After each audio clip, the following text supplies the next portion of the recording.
Eskom's decision to reinstate Brian Molefe as Chief Executive Officer of the parastatal Eskom. It's called the decision unfortunate and reckless. The ANC says in a statement that none of the observations against Molefe in the Public Protector's State of Capture report had been conclusively set aside. Molefe resigned following the report late last year. Eskom board spokesperson Kulani Koma has confirmed that Molefe would return to work on Monday. He says the board decided to rescind Molefe's pension payout because Public Enterprises Minister Lynn Brown was not happy about it. The minister is said to have decided to come up with a mutually acceptable option to offer Molefe his job back. Brown will be briefing the media shortly on the going-on at Eskom. At the same time, Eskom board spokesperson Kulani Koma says Molefe's return to the power utility as CEO is well within the law. Koma explains that Molefe applied for early retirement and did not resign.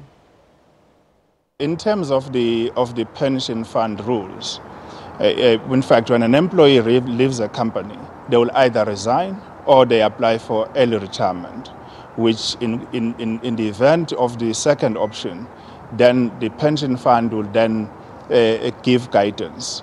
So Molefe opted for the second option, which was a request, an application for early retirement. So then he then retires on the basis of the fact that that has been granted. It was granted when he left. So when it is taken, then automatically he's then entitled to his job, which is the case in terms of this matter.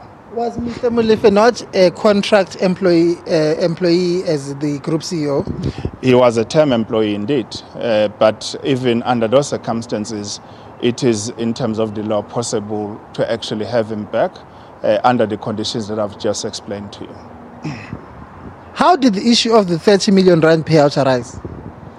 Well, it arose when the Sunday Times essentially broke the story. So until then,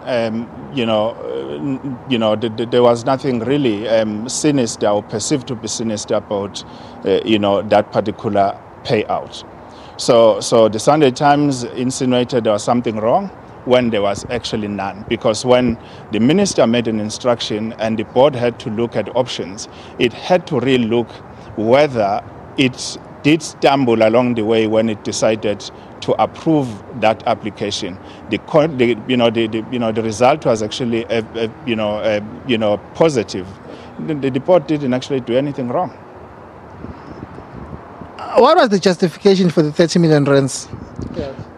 I wouldn't be at liberty to actually go back as far back to that. Now we are at a particular position. I wouldn't want to actually then go back and dredge up the details of and the rationale and so on. But what I can tell you is that this has been confirmed by lawyers and other experts that the board actually acted accordingly in terms of its own delegated authority.